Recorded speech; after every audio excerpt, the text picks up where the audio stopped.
Throughout history, various civilizations have questioned the shape of our planet, creating hypotheses according to their level of knowledge. Even today, scientists around the world question the truthfulness of the sphericity of the Earth, because even though it's presented as a truth, there is no unquestionable scientific evidence in this regard. Everything on which science bases itself are only evidences, and evidences are not proofs.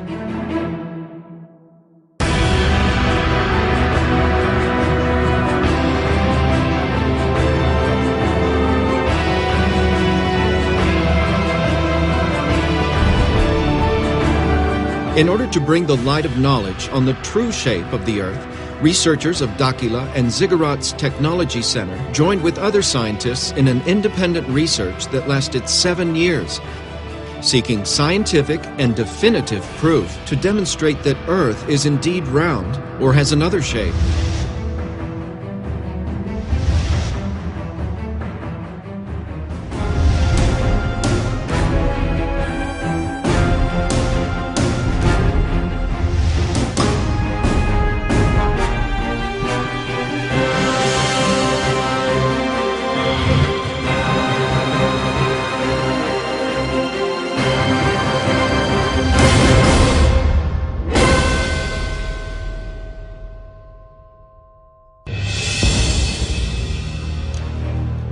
In 2011, researchers from Dakila and the Ziggurat's Technological Center with the objective of proving the real shape of our planet.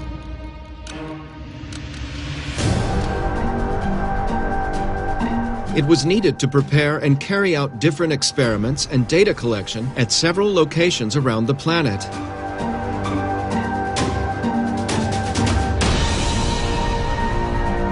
Likewise, several experts were consulted on the possibility of the Earth not being spherical.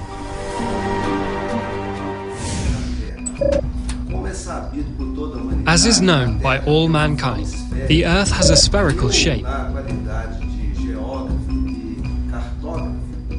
And as a geographer and cartographer, it is difficult for me to accept that the Earth is not a sphere. All this knowledge here, and the perception of man thinking and acting according to these rules here, he is fixed to this model.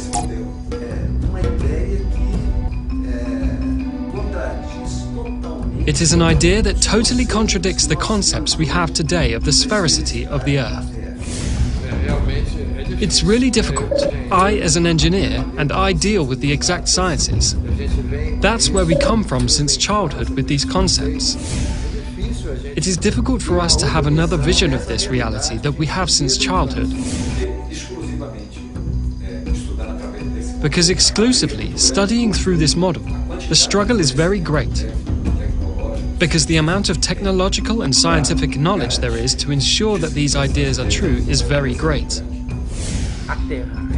The round Earth, with mathematical formulas all operative, in aviation, aeronautics, astronautics, and in satellites, all being placed with this formula, and this has been working.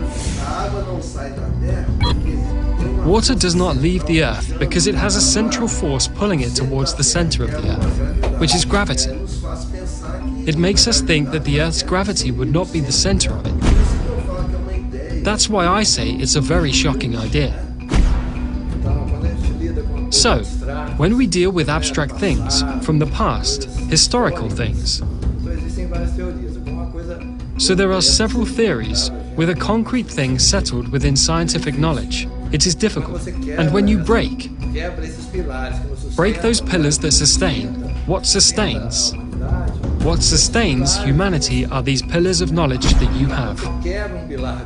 So when you break one of such pillars, you dismantle a base that is considered to be true and scientific, where all knowledge of the Earth is based on that information. You break that paradigm, and it's really going to be a total unbalance for the people. I'm ready to be convinced that what I know is not worth more. Urandir and the researchers from Dakila and the Ziggurats Technological Center evaluated all possibilities for the realization of the scientific experiments in order to find proofs that determined the real shape of the Earth. We did dozens of experiments. We will only present 7, as it was enough to determine the real shape of the planet. We use the methodology of linear science because the results are much more precise.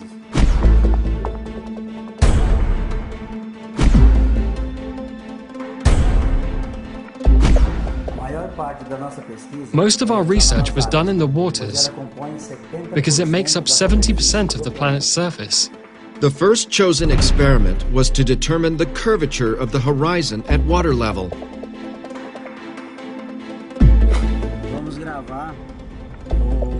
Let's record one of the main tests on the sphericity of the Earth. And this test with respect to the masts of the ships, the distance that it is away from the coast, precisely to know if there is sphericity, if there is angulation in the Earth. The lower the humidity in the air, the further we can see. And the higher the humidity, the more distortions occur in our view. So the places to be chosen to do the tests have to be of very low humidity. The tests will prove that if the Earth is spherical, the waters will follow the curvature. The first site chosen to start the experiments was Lagoa dos Patos in Rio Grande do Sul.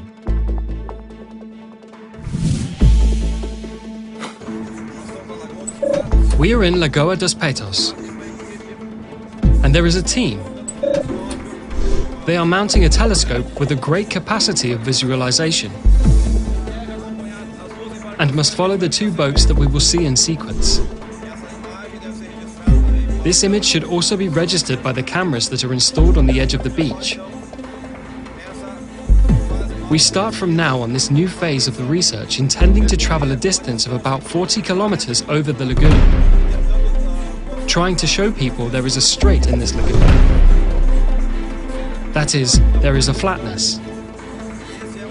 And this is an objective today. One of the objectives that we will try to show, this flatness of the waters that puts in question the issue of the curvature of the globe. And the function of the ground crew is trying to perceive this displacement, to map and to generate a visual image of it.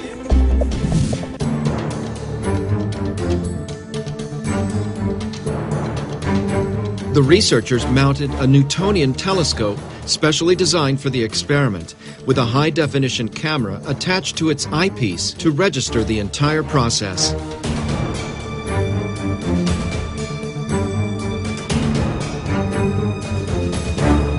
The teams used high-tech positioning equipment to ensure the accuracy of the results. Quando chegar lá, a gente passa a coordenada, mas vê se consegue localizar.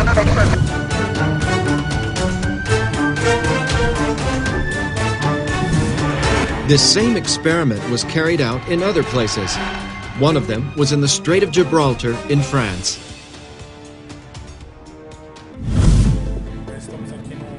We are here in the south of France, a seaside town called Le Bagarre. We set out together with the French researchers, coordinators of an association called Project Energy Action here in France, trying to prove the veracity of this seemingly absurd theory. I had the opportunity to participate in the phase of the tests that were held in Europe. It would be the filming of a boat, as far as possible from the coast. We find it very interesting the chance to be able to touch on a controversial subject, and to be part of these experiences, to demonstrate something that science does not accept today. It would be filmed through a telescope. We also used a camera attached to its lens, so we could film the experiment effectively.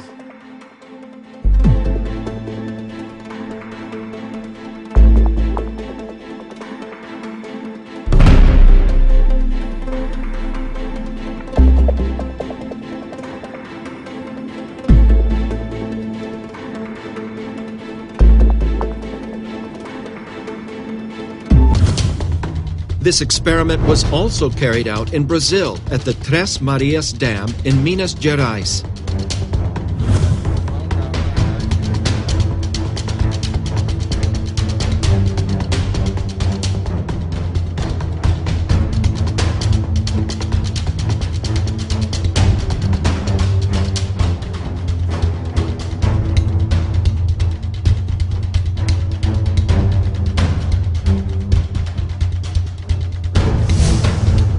And another team carried out the same experiment on the beach of Santos, on the coast of Sao Paulo. There we divided the teams in two. One stayed on the shore and the other went on a boat out at sea.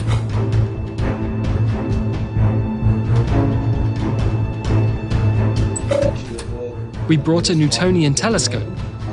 We were also using a total station.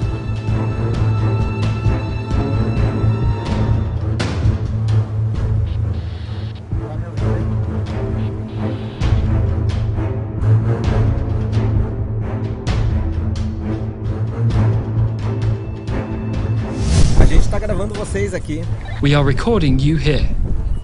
Is that so? Dando zoom aí em vocês. We're zooming in on you.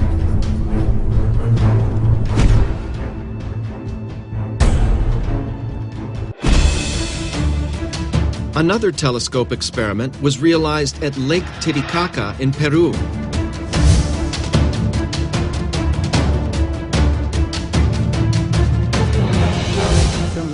We are here on Amantani Island, on Lake Titicaca in Peru.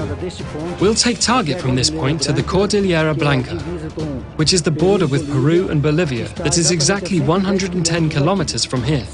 If the Earth was spherical, we will not be able to see.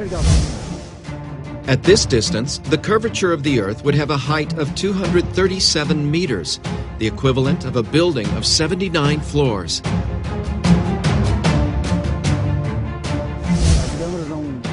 The cameras won't be able to get it, nor will we see at all with the naked eye. We will not see the other side, but with telescopes we do. One of the best points you could have in the world to really register the Earth's sphericity is on this location. Would the team be able to see the other shore of the lake through the telescope?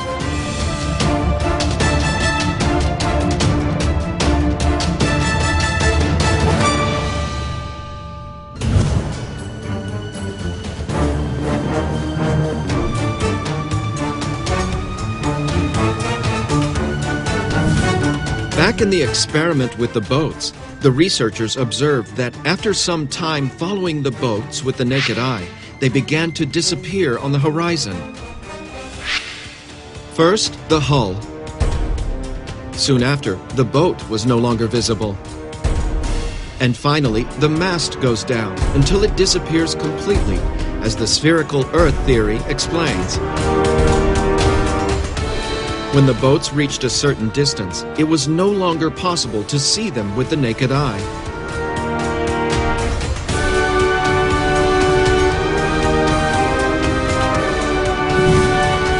So does this mean that the Earth is really spherical?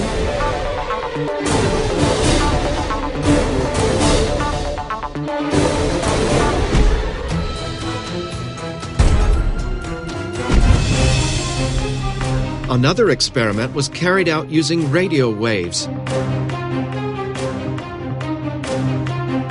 Teams were separated at a distance of 14 kilometers on opposite sides of the lagoon.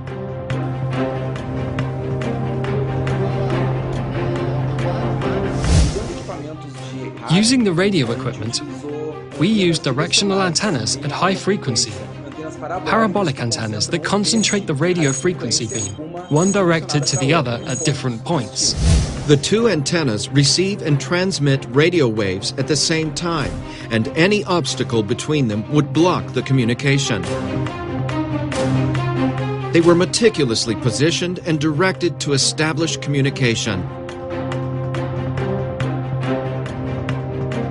The antennas were positioned at 1 meter from the water level at a distance of 14 kilometers. At this distance, The curvature of the Earth in a spherical model would generate an obstacle with a height of 3.84 meters, the equivalent of a two-story house, which would prevent the communication.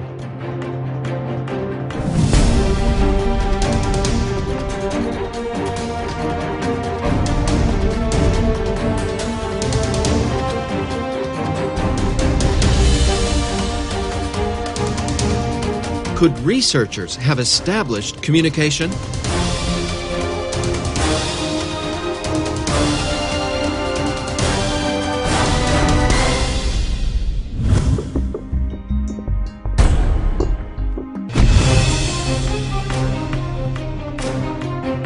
Another performed experiment was to measure the flatness of the waters with the use of light. The researchers opted for the use of a laser beam because its beam of light propagates in a linear way and can reach long distances with minimal loss of potency. The laser experiment consisted of two teams positioned on opposite sides. One team emits a laser beam parallel to the water toward another team. In the spherical model of the Earth, it would be impossible for the laser beam to be seen on the other side, since the supposed curvature of the Earth would be an obstacle in its trajectory. However, if the Earth is not spherical and the waters don't follow its curvature, it would be possible to visualize the laser light on the other side, for there would be no obstacles in its path. For more efficient results, this experiment with a laser beam was performed at a great distance, in the tens of kilometers, because the greater the distance, the greater the curvature of the Earth would be in the spherical model between the 2 points, which would prevent the laser beam from reaching the other side.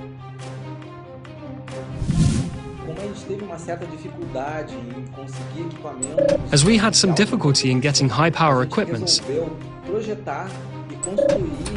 we decided to design and build our own equipment with a great power that could achieve a far greater reach than the laser equipments found in the market. The device emits several beams of light and is set to reach the programmed distance without expanding, with the focus point on an object on the other side.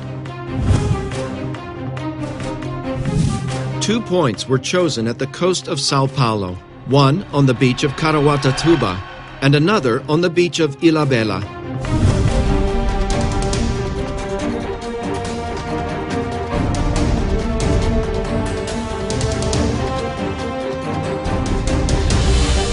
The team prepared the equipment during the afternoon to conduct the experiment at night. The devices are positioned at a height of 1 meter above the water level, directed towards the team on the opposite side. The whiteboard or light receiver is 1 meter from sea level. The distance is 15,000 meters, 15 kilometers. With the equipment ready, it's time to start the experiment.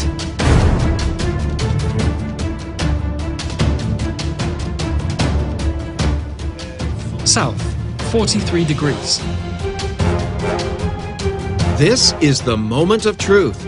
If the light is not visible on the opposite shore, it will be an indication of the sphericity of the Earth. Down. Try to go down more.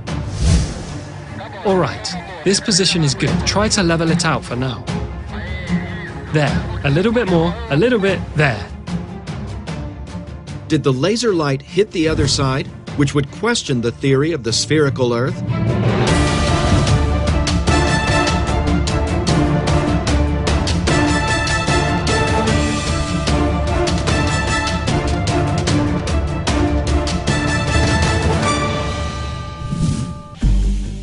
The team's next step was to repeat this same experiment over longer distances.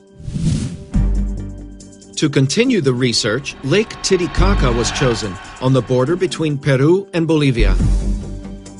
One team was in the town of Juli in Peru and another on the beach in Copacabana, Bolivia. Lake Titicaca has a width of 65 kilometers and a length of 165 kilometers. Other people say that the lake has spines, but it has not. It's a flat surface. It is a mirror Lake Titicaca here in Peru. If you look, for example, 30 to 40 kilometers, the lake looks flat.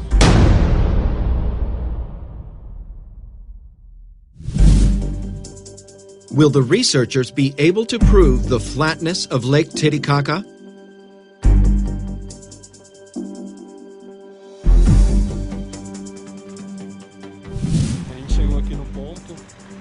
We got here on the site, right on the side of the road. Down there in the center of the display is the town of Copacabana. For me, from what we are seeing here, the theory of water flatness is very convincing. But we will seek more evidence. It needs more results. We are Team 2. Team number 1 is in a town called Huli, also on the beach of Lake Titicaca. So here we are on the same level as them.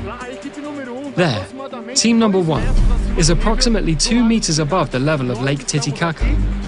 We are here 1 meter and 35 from the sand, and about 40 centimeters from the water level, as you can see there.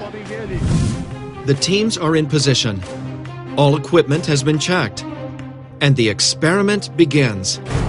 That's good. Leave it there. We're pointing the laser. The laser is then fired. It hit it! There! To our right! To our right! A little bit to the left. Right there. We will blink.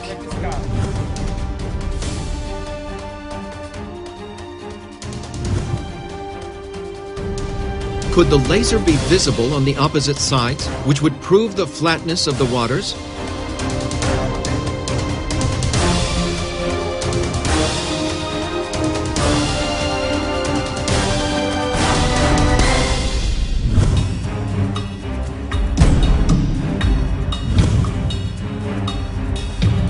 An unprecedented experiment developed by the researchers was to measure the geodesic curvature between two buildings over a long distance using high-precision GPS. Considering the round planet, you have to mark a point from one extreme to the other, from a certain distance, precisely to prove mathematically whether the Earth is round or not. So we got 2 cities, far away. We take 2 buildings, one in a city in the south and one in a city in the north. This one in the south and this one in the north. What happens? If we measure this distance here at the base of the buildings, if the Earth is really spherical, when we measure buildings of the same height, when measuring the top, there has to be a difference, because if the Earth is spherical, it must have a superior length than the base. To carry out the experiment of the geodesic curvature, 2 buildings were chosen of the same height and sea level, as far apart from each other as possible. High-precision GPS measurements are done at the base and at the top of each building. According to the theory of the spherical Earth, the distance of the measurements of the bases must be different than the measurements of the top, even in a few meters. But if the measurements are equal, this would show that the Earth has no curvature. In order for the results to come out with the best possible precision, the CTZ researchers invited INCRA, the National Institute of Colonization and Agrarian Reform. This is one of the most respected organizations in Brazil, and one of the best in the world in the area of topography. INCRA engineers and technicians met with the researchers from the CTZ and Dakila to decide on the realization of the experiment, which would be evidence, or not, of the sphericity of the Earth. Analytically, we will see if really this line here will be perpendicular in relation to this horizontal distance between the 2 points.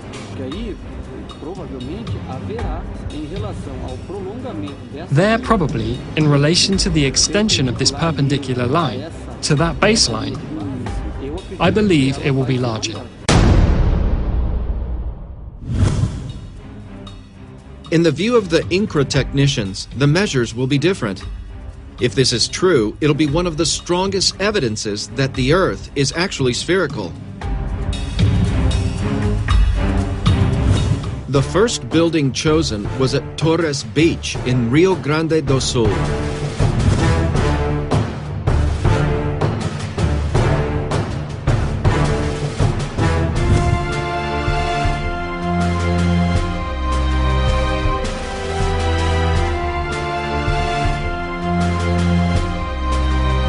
The second building was chosen in Natal, in Rio Grande do Norte, at a distance of 3,050 kilometers from each other, with the same altitude in relation to sea level.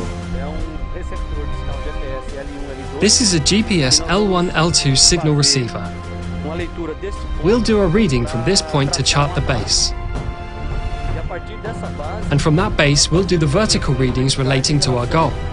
And afterwards, we will use another equipment, which is a total station, to make the readings of the vertical and horizontal angles.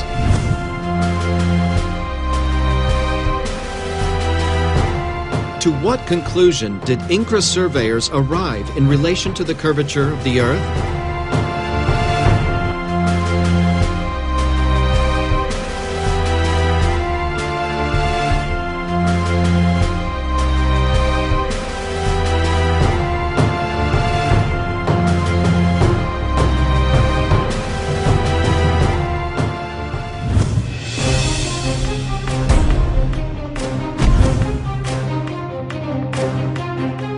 To carry out the last experiments, the researchers invited the consulted specialists at the start of the research to accompany and participate in the tests. Paulo Cesar Parra, civil engineer and geotechnical engineer, and a specialist in dam projects. It's difficult. As an engineer, and I deal with the exact sciences, we carry this from childhood with these concepts. It is difficult to have another insight of this reality that we have since childhood. Mauro Diaz, geographer and cartographer, specializing in aerophotogrammetry.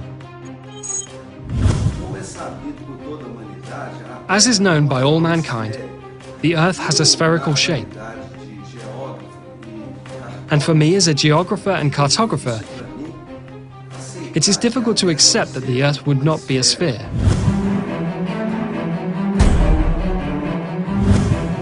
In Minas Gerais, Brazil, the researchers performed the experiment of the geodesic curvature in the waters, accompanied by the guests.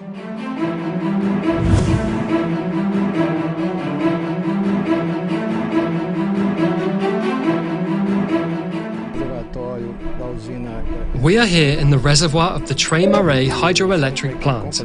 We have the complete team. We are going to start the verification of the horizontality of the water here in the reservoir.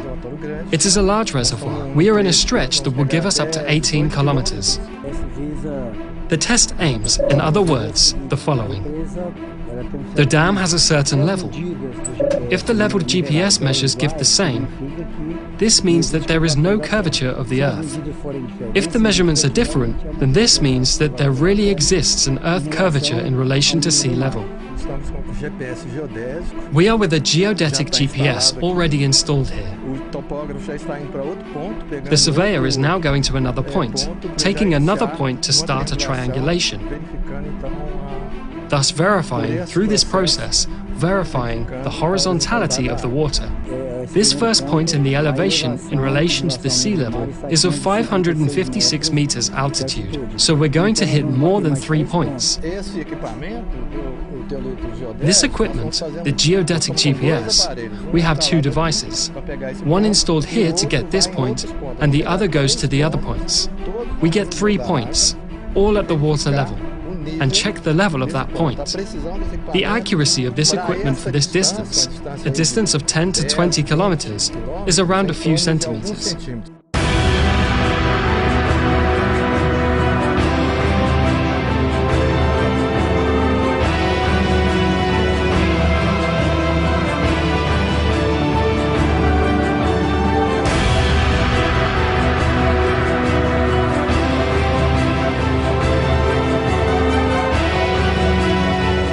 Engineer Paulo Cesar Parra supervised the entire experiment thoroughly.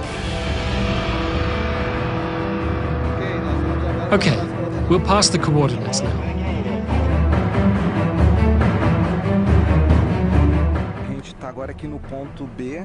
We are now here at point B, 7.5 kilometers from the starting point, and there we had 556 meters altitude on the lagoon level.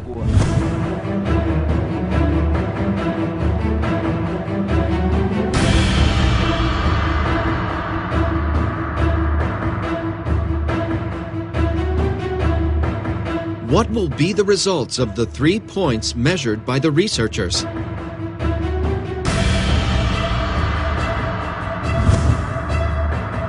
Will they prove the flatness of the waters or the sphericity of the Earth?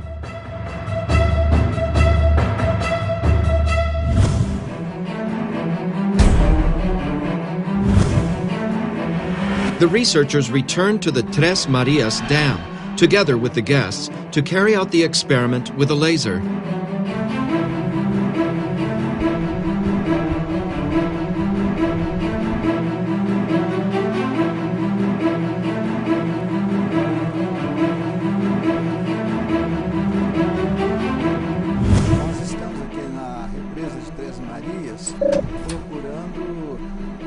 We are here at the Tres Marias Dam trying to explain various phenomena.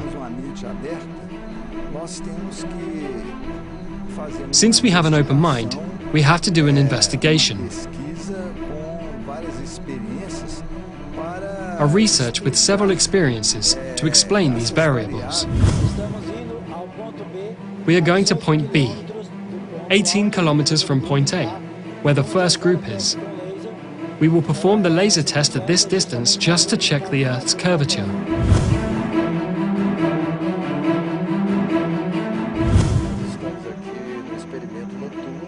We are here in the night experiment at the reservoir of the Tres Marias Dam.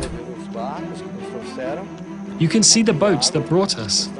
Here in the lake, we are on the shore of the lake. The positioning of the laser is here by the lake, a meter or so from the water level. Where is the other second laser? That is also in the same position, exactly 1.5 meters from the water level of the reservoir. We are in good climate. There is no wind, which greatly impairs water evaporation that impairs visualization. So the weather is relatively cold, so there is little evaporation as well. So, very favorable for our job. Equipment positioned, the experiment starts.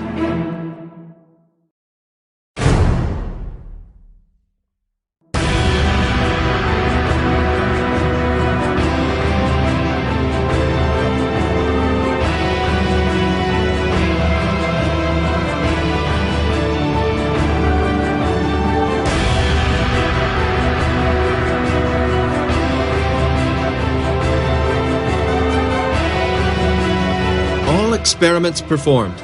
The moment of truth has come.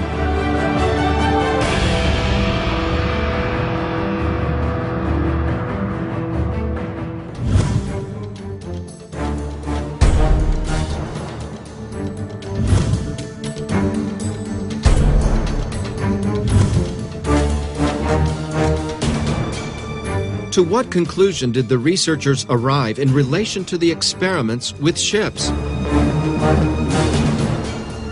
The researchers realized that after some time looking at the boats with the naked eye, they began to disappear on the horizon. First the hull, then it was no longer possible to see the boat, and finally the mast lowered until it disappeared completely, as the spherical Earth theory explains. Watching the boats with the naked eye, the initial impression is that they were disappearing, as if descending behind the horizon line. When the boats reached a certain distance, it was no longer possible to see them with the naked eye.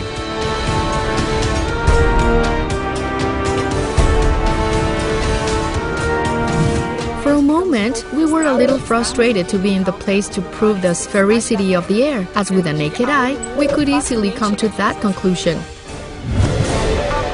Does this mean that the Earth is even spherical?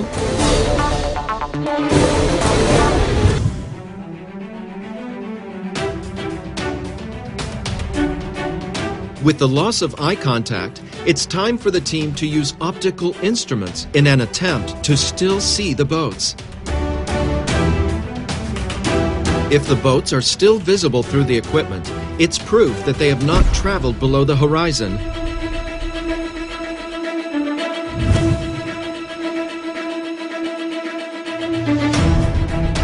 And to everyone's surprise, the boats were still there, visible.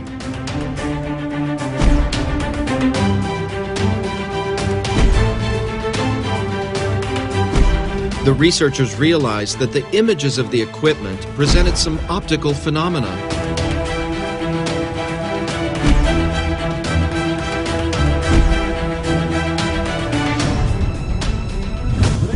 During the experiments, we perceived the formation of optical phenomena that we initially attribute to the Fata Morgana effect, which is the refraction of light in the layers of the atmosphere. This phenomenon is very common in deserts. There are the famous mirages. The mirage is the Fata Morgana effect. A formation of images occurs, virtual images, images that are not real at specific points. Through the observations and the collected data during the experiments, we were able to determine that the optical phenomena had a certain pattern. After some distance, we began to have a visual loss, which increased to a distance where our direct vision was compromised. When we lost the view with the naked eye, we used optical equipments, in this case the telescope, and the boat was still there. Only we realized that it was an inverted image, a mirror image. We realized that the real image was practically disappearing, and we had the formation of an inverted virtual image, an inverted mirror image, when the angle of incidence of light on the surface, in this case water, tended to zero. This occurs because of the mirroring effect, where the reflection of the image occurs. This phenomenon we recorded for the first time in Lagos dos Patos in Rio Grande do Sul. During the research, we sensed that each state of experiments was complementing the other. With the unfolding of the experiments, we perceived that the optical instruments amplified the visual phenomena.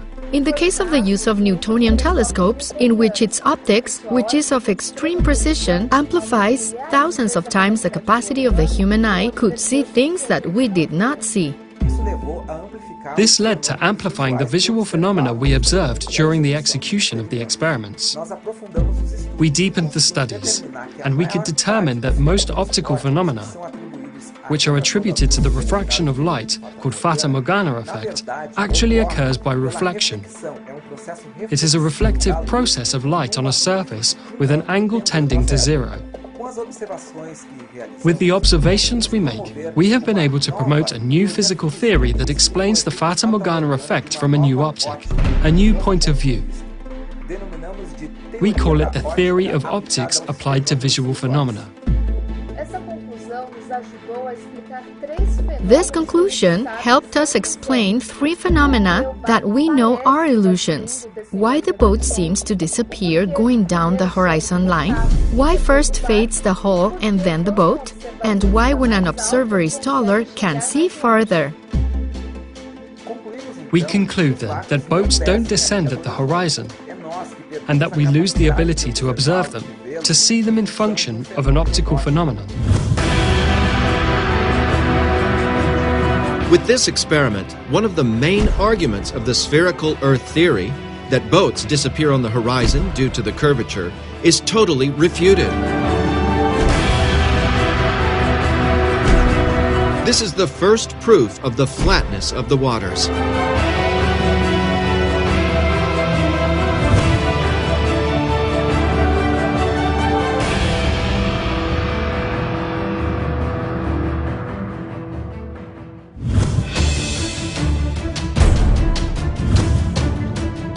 Among the long-distance viewing experiments performed with telescopes, the one with the greatest impact was at Lake Titicaca, where the team tried to record images at 110 kilometers. The site was chosen due to the low humidity of the air at certain times of the year, which is a prime factor for the result.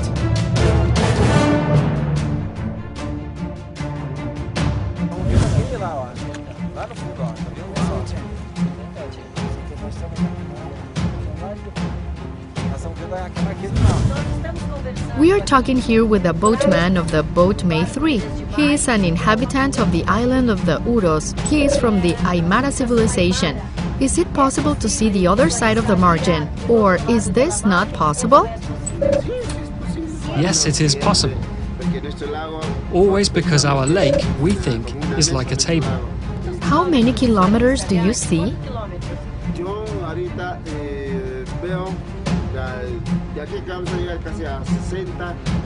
I can see almost 60 or 50 kilometers. Normal, no binoculars, nothing? Yes, normal, without binoculars.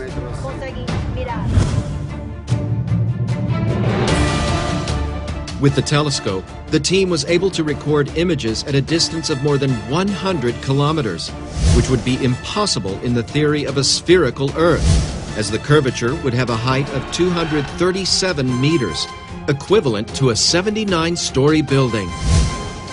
This experiment is yet another proof that the Earth cannot be a sphere.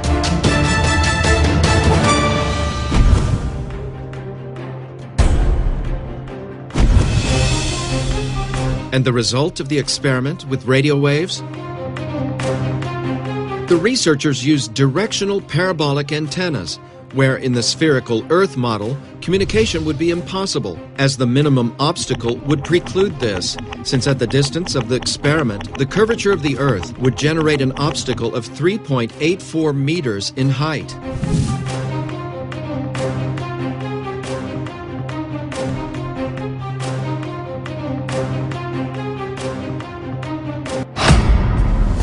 We have connected. Got it. We're with connection here. It's responding. The machine is responding. Returning. I'm having connection to your computer there. We have a ping back here. The connection is established. The signal that we wanted, we could scan there and managed to find it here. Communication was established. It has been proven that at this distance, we have been able to establish communication. We know that any interference in the way would mean not achieve communication. The test with radio waves was, let's say, unusual, because at the time we set our antennas, and with the design of the spherical Earth, we started to work with almost complete obstruction of the Fresnel zone, which is the zone, the region where the propagation of radio waves occurs, which would make communication impossible between the 2 points. However, with the idea of leveled waters, we would already have approximately 50% of the Fresnel zone unobstructed, which could allow communication between the 2 points, even if precarious. And how it happened. This is yet another proof of the flatness of the waters, refuting the spherical model of the Earth.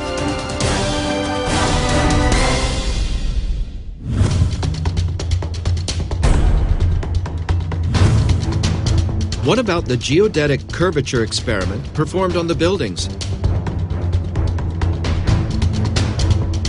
Measurements were done of the bases and tops of 2 buildings, one in Torres, Rio Grande do Sul, and another in Natal, Rio Grande do Norte, 3,050 kilometers apart from each other. According to the theory of the spherical Earth, the distance of the measurements of the bases must be different than the measurements of the top, even in a few meters.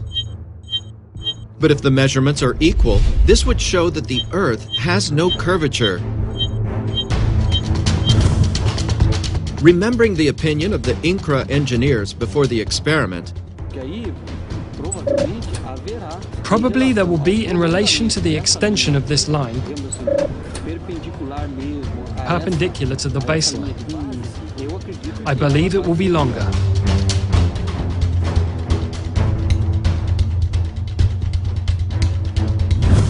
Thinking of the Earth as a globe, the initial expectation was that the measurements were different. But when the results arrived, the base and the top measurements were the same. showing that the two buildings are leveled upright.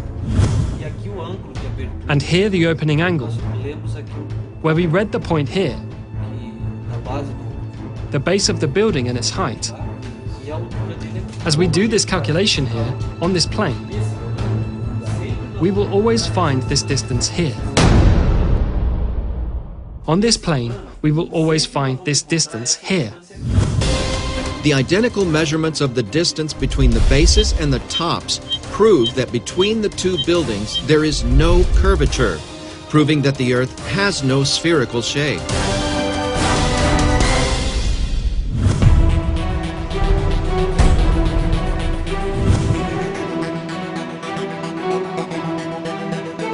In the experiment of the geodesic curvature in the water, 3 points were obtained with a high-precision GPS on the Tres Marias Dam in Minas Gerais, whose extension exceeds 70,000 meters.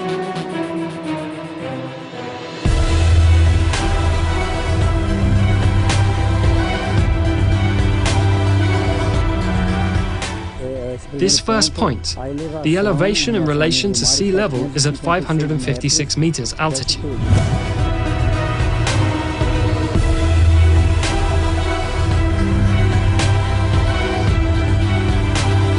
The second point also presented the same result, 556 meters of altitude.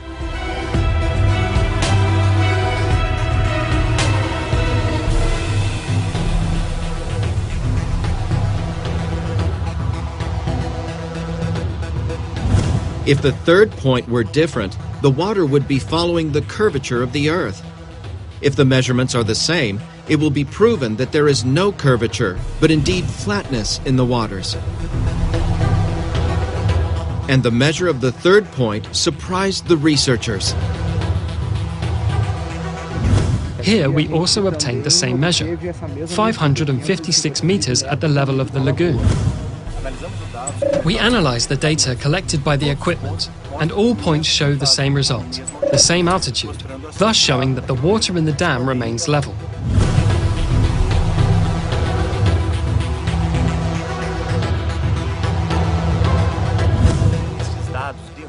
These data overthrow the theory of sphericity, because according to this theory, the water should follow the curvature of the Earth. Only in a curve there is no level. The three altitude measurements were identical, proving the leveling of the water, proving that the Earth has no spherical shape.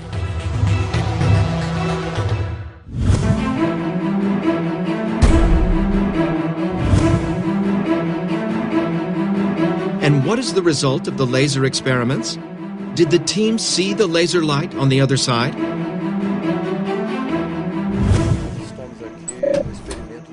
We are here in the nocturnal experiment in the Tres Marias Reservoir. We are on the shore of the lake. The positioning of the laser is here by the lake, a meter or so from the water level where the second laser is. It is also in the same position, exactly 1.5 meters from the water level of the reservoir.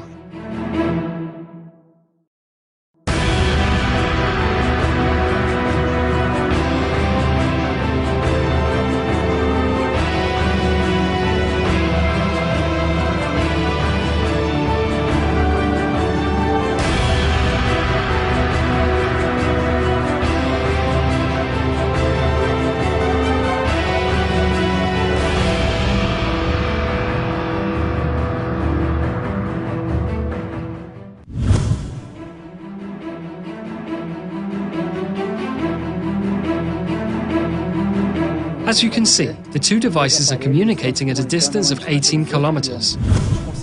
We have successfully done an experiment today, and we are proving that the Earth does not have the format that science believes it has. So as we are at 18 kilometers, there is no water level difference from here to the other crew that is 18 kilometers away. It's exactly level.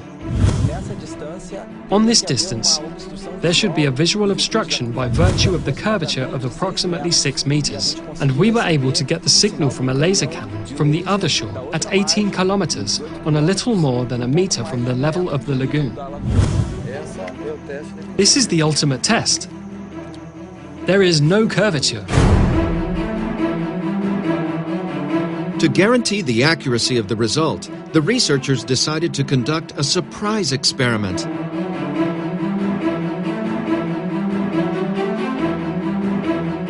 With the team still in place, a beam of light was lit that should be visible at 18 kilometers on the side where the team of surveyors was, who used a total station.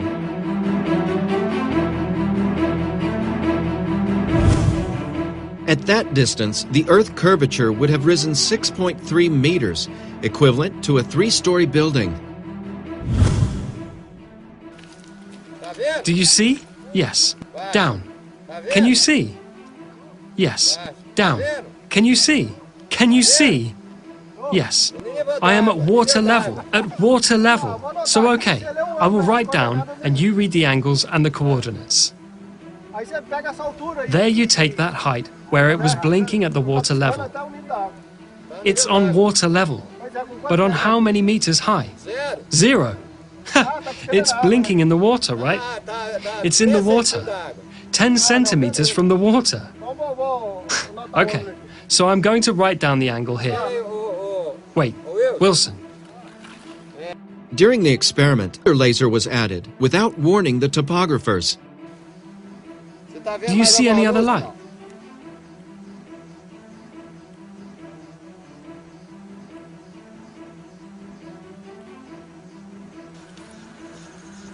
I see it. I did see. I saw a laser now. He did see. He saw the laser. It die off. Lower the laser. All right, wait a minute, Wilson. Now I saw the laser. Did you see the laser? Not now. I saw the laser there. Lower a little bit. Do you see the light still? I see the laser there.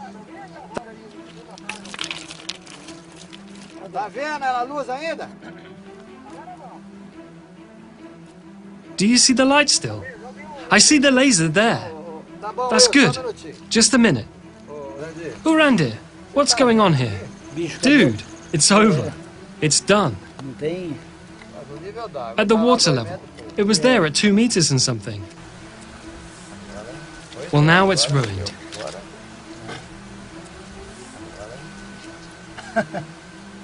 Now, so anything else needs to be done. We can go, right? We are with a telescope.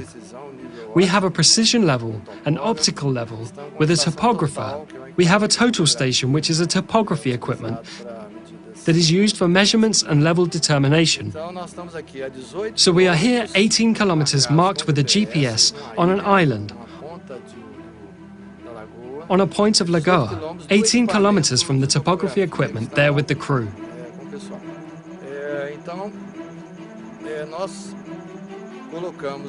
So we put a light beam, and then the topography equipment can see the light at water level.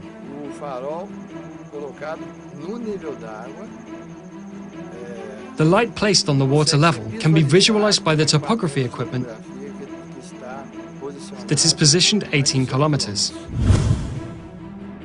And the engineer remained perplexed by the outcome of the experiment. We can go, right?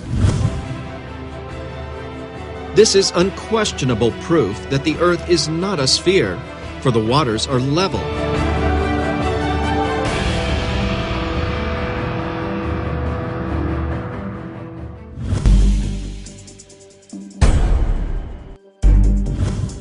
And the result of the laser experiment carried out at Lake Titicaca.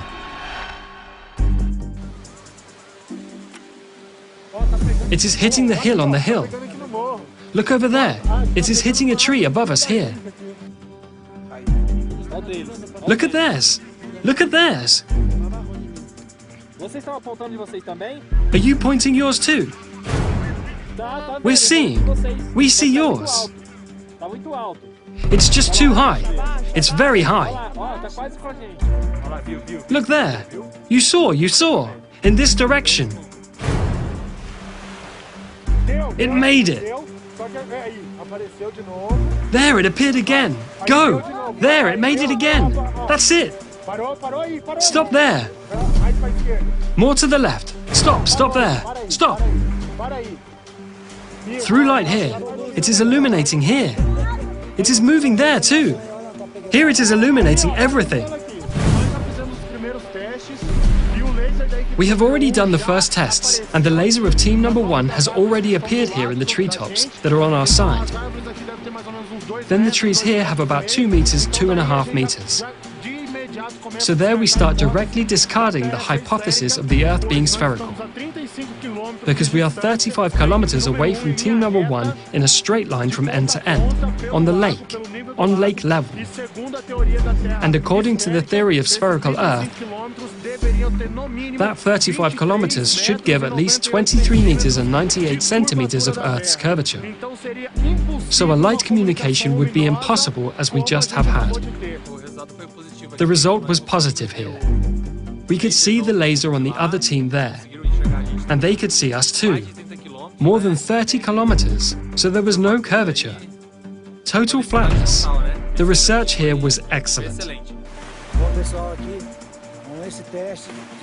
Here with this laser visibility test, Team 2 and Team 1 at 35 kilometers.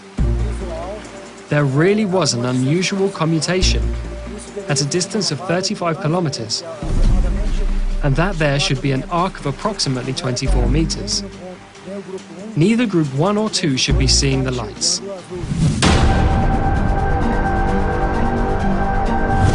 But how could one project a laser beam from one shore to another, 35 kilometers away, if, in the theory of the spherical Earth, there would be a curvature of 24 meters in height, and the laser equipment was positioned at 2 meters high, parallel to the water level? Lake Titicaca has a width of 65 kilometers and a length of 165 kilometers. Other people say that the lake has spines, but it has not. It's a flat surface. It is a mirror Lake Titicaca here in Peru. If you look, for example, 30 to 40 kilometers, the lake looks flat.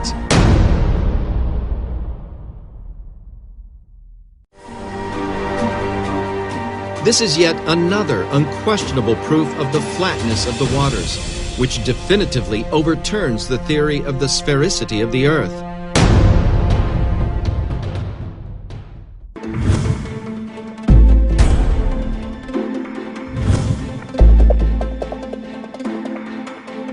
Gravity is the theory that science considers as the main factor to keep everything in harmony on a spherical planet. Water does not come off the Earth because it has a central force pulling towards the center of the Earth, which is gravity. It does not exist. According to the experiments, gravity does not exist. From the fundamentals of nature, Plumb and Level overthrow the theory of gravity.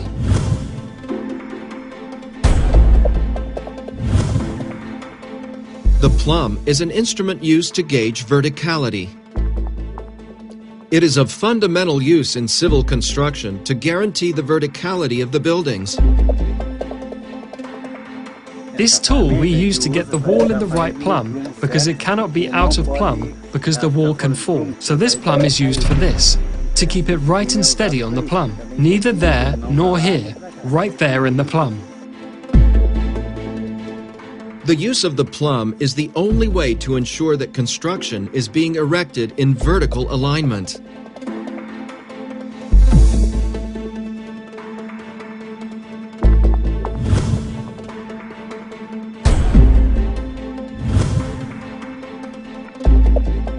The level is an instrument used to measure inclinations and is fundamental to ensure horizontality.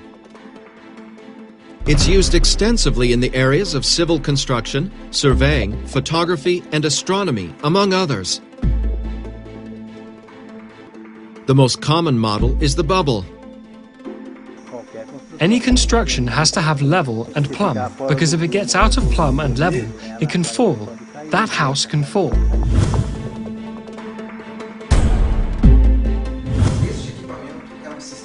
This equipment is a system of communicating vessels and is used in the laboratory to demonstrate the behavior of water leveling. In whatever position we place the system, the water that is inside will always search its level. This behavior of the leveling can be proven not only in laboratory,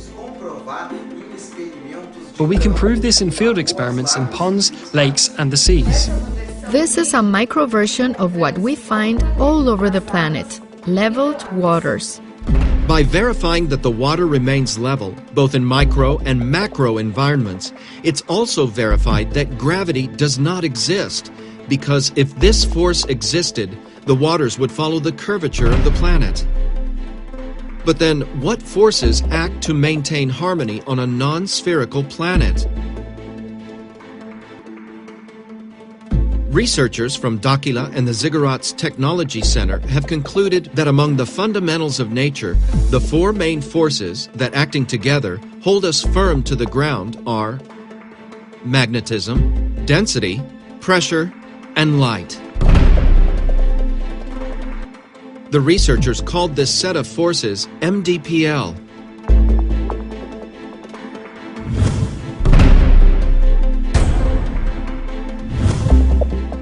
Among the four MDPL forces, magnetism, in contrast to what science considers, is one of the strongest forces that act on Earth.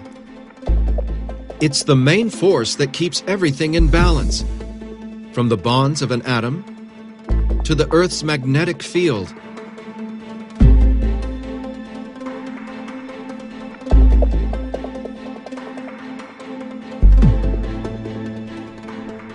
One way to study the performance of the magnetic field of bodies is to perform a simple experiment where we transform into mechanical waves the kinetic energy produced by the magnetic field in an object. This can be reproduced by throwing an object into the water. Whatever the shape of the object, the waves produced will always be circular, as they are modulated by the Earth's magnetic field.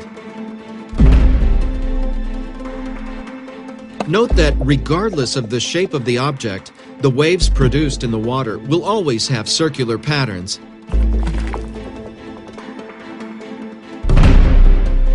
This happens because the waves in the water are being modulated by the influence of the Earth's magnetic field. It does not exist. According to these experiments, gravity does not exist.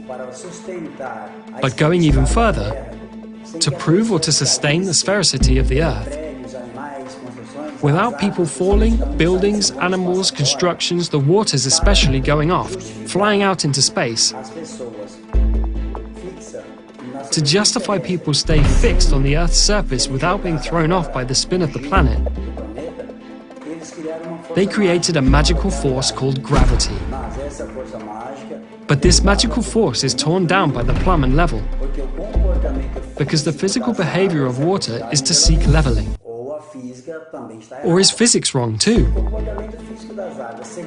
If the physical behavior of waters, according to our physics, is to seek leveling, how will it fix itself to a ball on a sphere without flying off?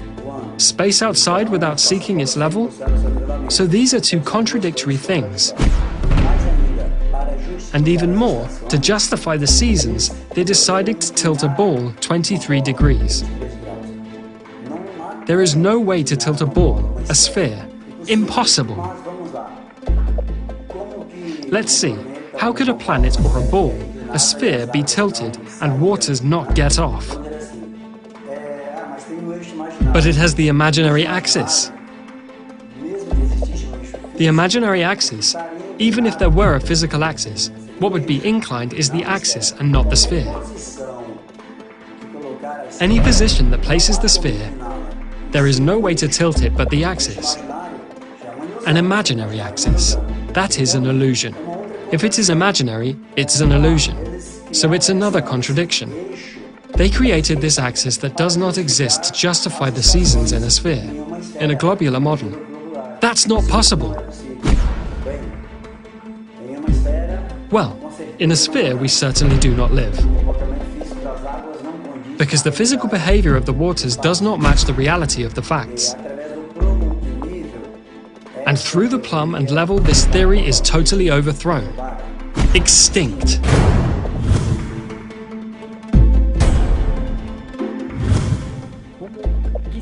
What would Earth be like? The first sight, the Earth is absolutely flat. But this plane goes where? Is it square? Is it a circle? Looking from above, the impression you have is that the Earth is flat.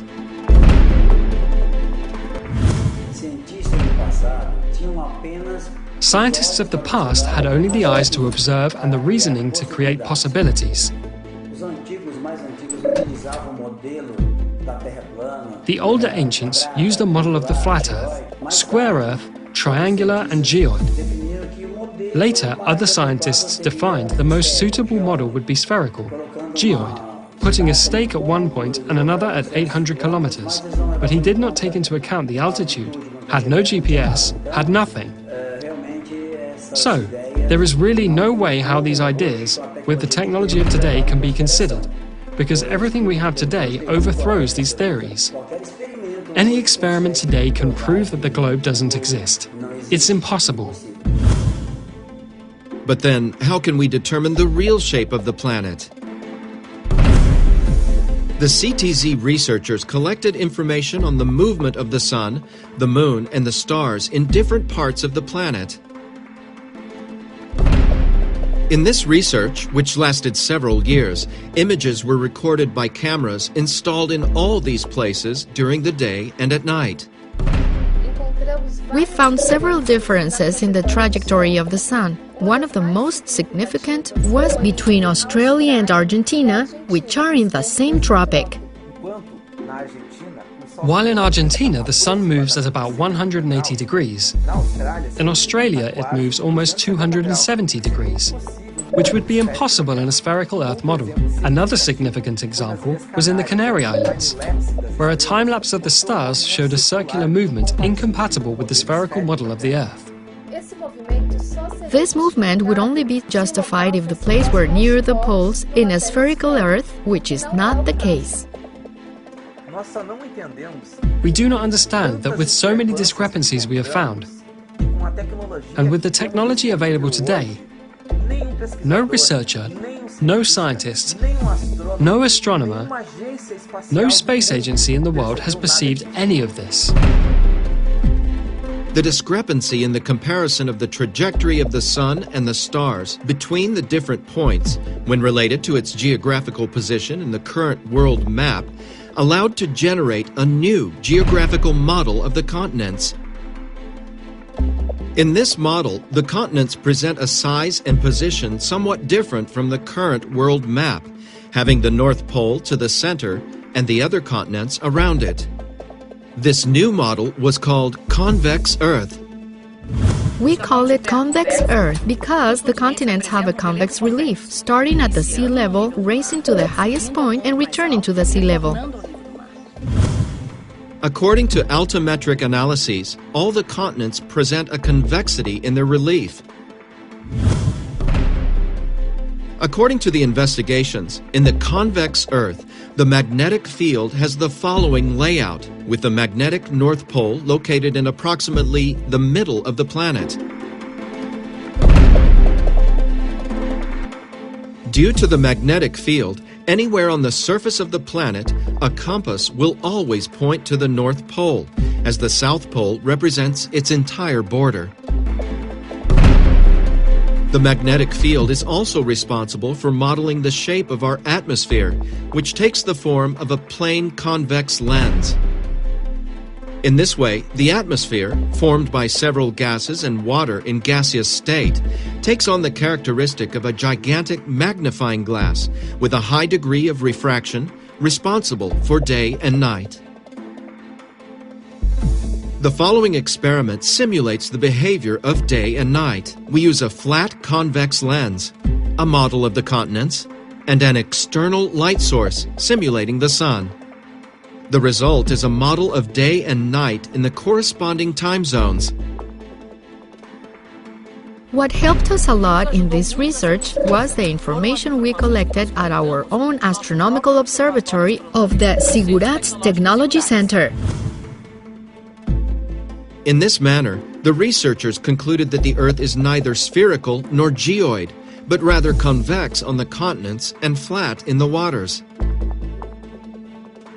In this concept, the Earth is like a huge, misshapen asteroid floating in space, surrounded by a very high layer of ice all along its edge.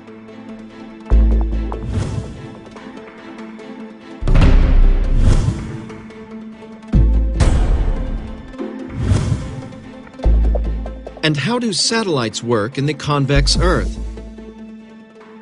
The magnetic field of our planet is primarily responsible for keeping the satellites in orbit.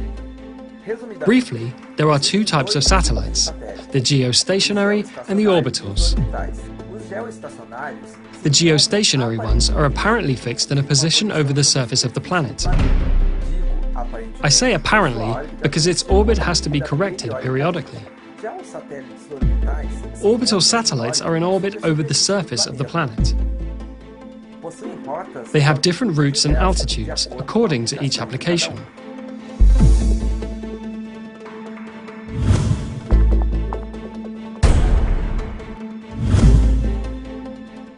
And why do Earth photos taken from space show a curvature?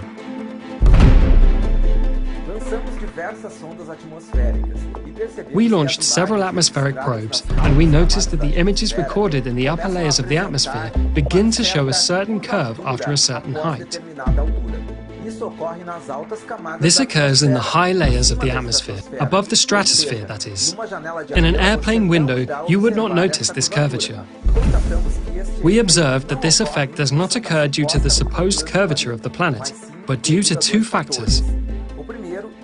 The first, due to the large flat convex lens of our atmosphere, and the second, according to the theory of curvature of light proposed by Albert Einstein, experimentally proven in 1919. According to Albert Einstein's theory, the mass of a large object can create a curvature in space-time around it, able to bend the path of a beam of light in its vicinity. This phenomenon was called a gravitational lens.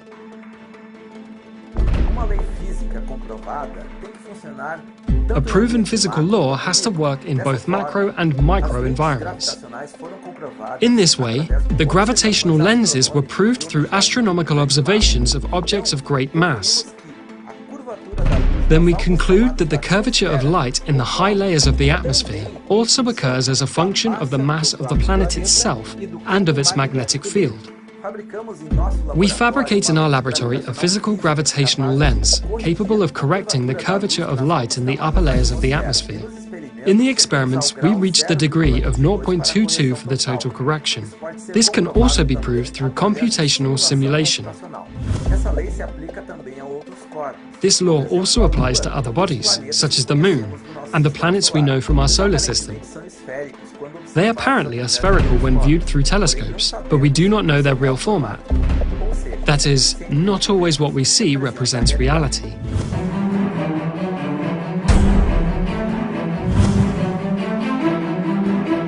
To facilitate the understanding and comprehending of the new model of the planet, the researchers built scale models of both the spherical and convex models.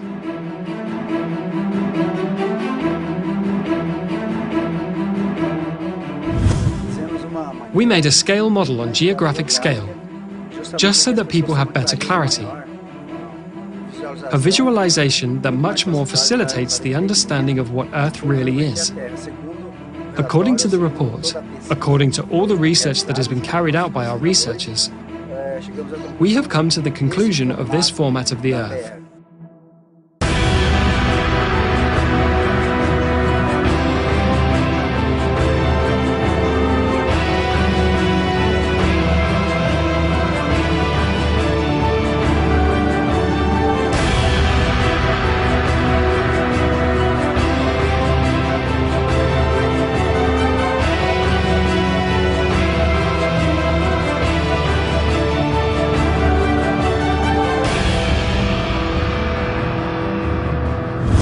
We have been conditioned since childhood to accept that our planet has this round format. But if I say that there doesn't even exist a real image of our entire planet, to date, none of the space agencies of these institutions have managed to register an entire image of our planet. With all the technology and advances of science, this image does not yet exist.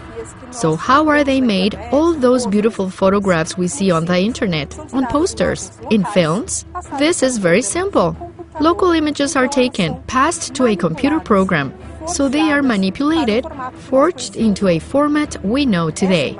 This beautiful image, this photograph of the blue planet that we know, is nothing more than propaganda, just like many others we see daily. According to the research done, the calculations and measurements taken from our planet, this is not its format. The real format of our world is this.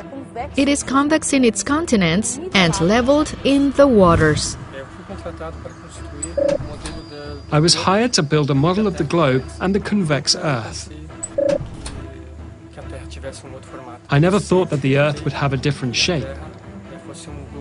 I always believed that the Earth was a globe, an entire round sphere, all tidy, perfect.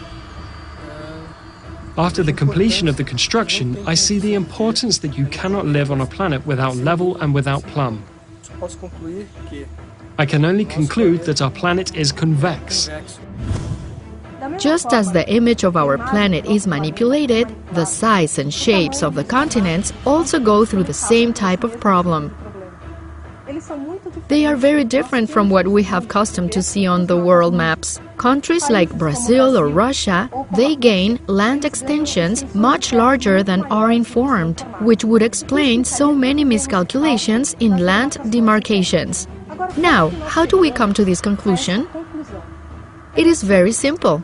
If we take into account all the numerical data, all the measurements, the distances in the tropics, the meridians, the coasts, the extensions of land, and apply it on paper, taking all the details into consideration, all these continents suffer great distortions. Without exception, none of them stay out of it. Some, as I said, Brazil and Russia, suffer an increase in land, and others, like the United States, suffer a reduction.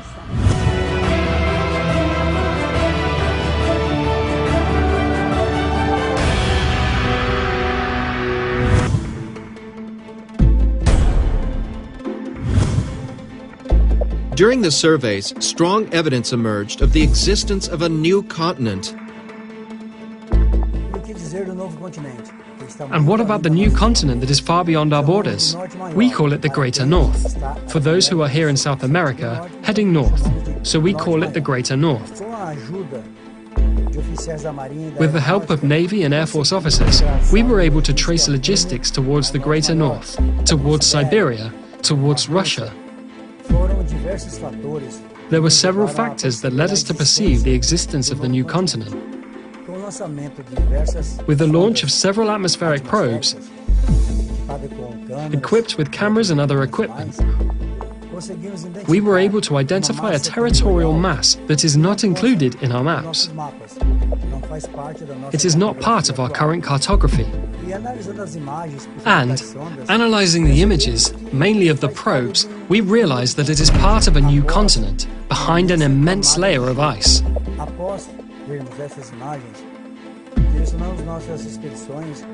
After seeing these images, we directed our expeditions to the limits, where a human being or the autonomy of a ship were able to get.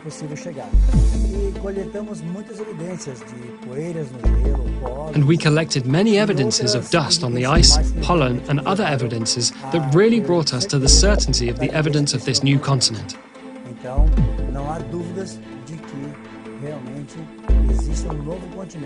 So there is no doubt that there really is a new continent, of new lands beyond the great mass of ice that impedes us to overcome. The research continues. We have not yet put our feet in this place. We only had observations from a distance, but we intend to get to this place as soon as possible.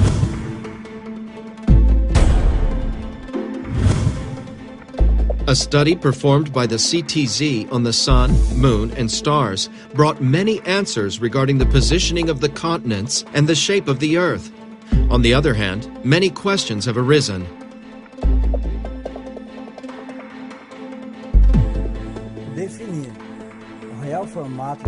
Defining the real shape of the Earth was no easy task. But during research, we realized that the most difficult was yet to come.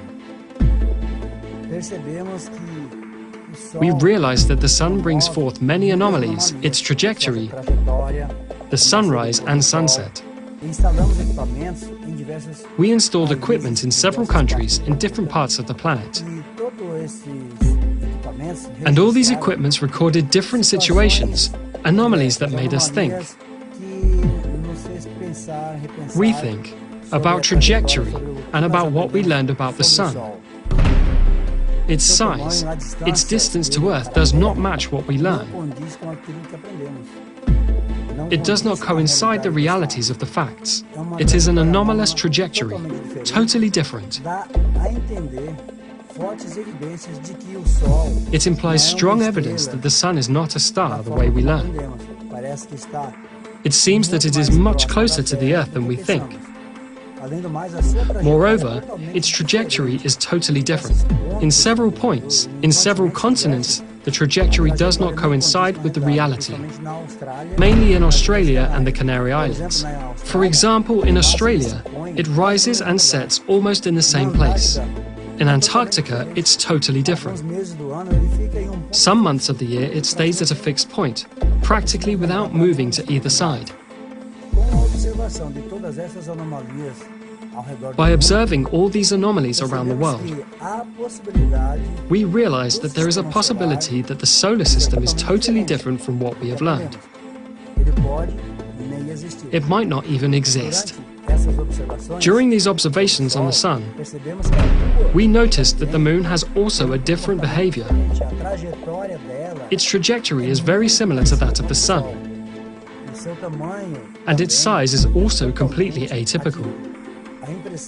The impression we have of the Moon is that its size varies greatly, or its distance from the Earth varies greatly during its 28-day trajectory. There are days that it is closer, another more distant. It is as if its ecliptic were totally within a different system of space out there, as if it were another reality. And because of the various anomalies observed in the Sun, the Moon and the stars, we determined that the Earth doesn't spin. It does not have the spinning motion. We can consider a gentle wobble or a gentle tilt. But sure, the land does not spin. It is motionless. The mystery surrounding the Sun is so complex that we will continue our studies. We will continue to research because it is in our interest to unravel the mystery that surrounds our star.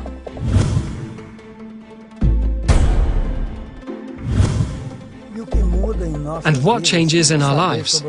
Knowing the real model of the Earth changes everything.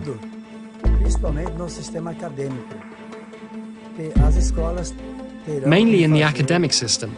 Schools will have to redo all of their programming from their school curriculum, geography, astronomy, mathematics, physics, everything changes. Everything we learn, the whole context, especially with regard to the model. Cartography, air navigation, maritime, fuel economy, military strategies, meteorology, climate issues, all of that changes.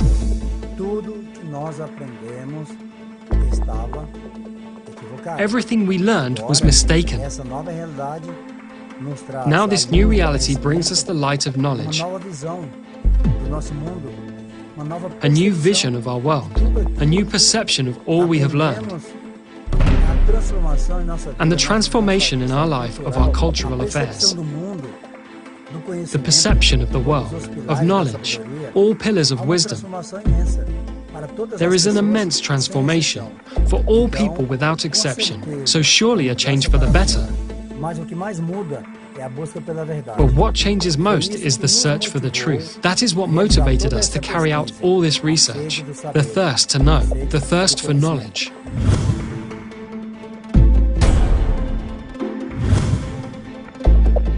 And what about the specialists Mauro Dias and Paulo Parra who accompanied the experiments? I have always worked with the concept that the Earth is spherical. And my colleagues and all cartography is based on the sphericity of the Earth. A problem even of reasoning. Because I worked so many years in a belief, and I will accept a new belief, variables that had to be explained. As long as I did not have this explanation, I remained with a very big doubt that tormented me and even made me lose sleep at night. I kept thinking about it. But on this trip we did here on the Tres Marais Dam, we did a very important test. That is the projection of a laser at a distance of approximately 18 kilometers. And it is known in cartography and by the conception of the sphericity of the Earth that we cannot see a thing beyond 10 kilometers. So we witnessed this experience with all success. It was done at night. The laser beam projected parallel to the water mirror.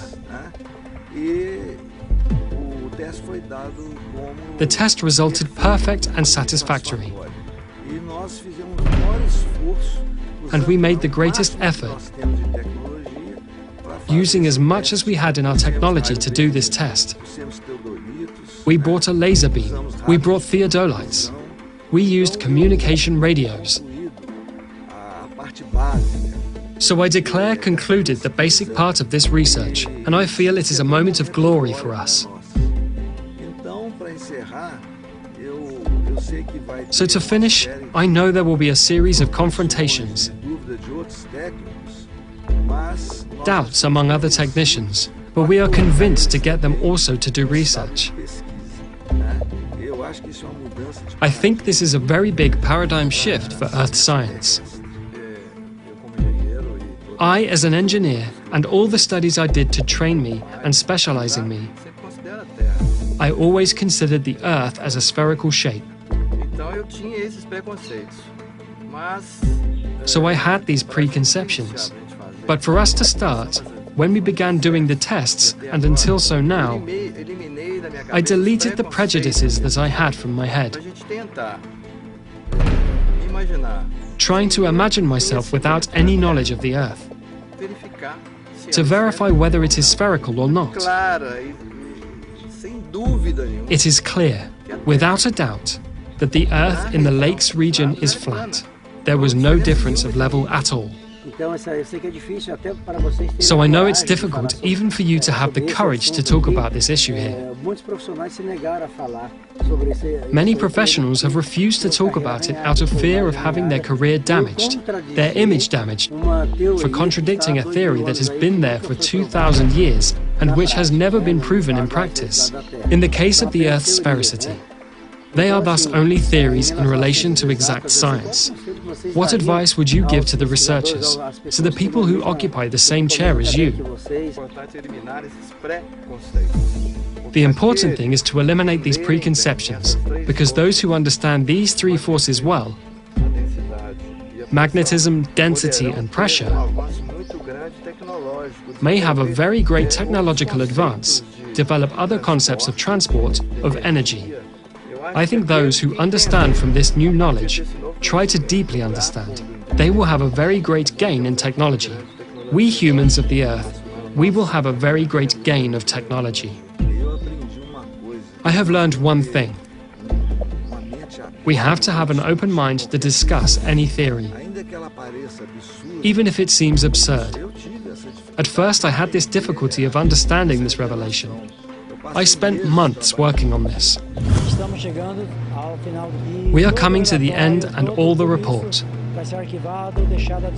All this will be archived, made available on the internet, for anyone who wants to repeat the tests.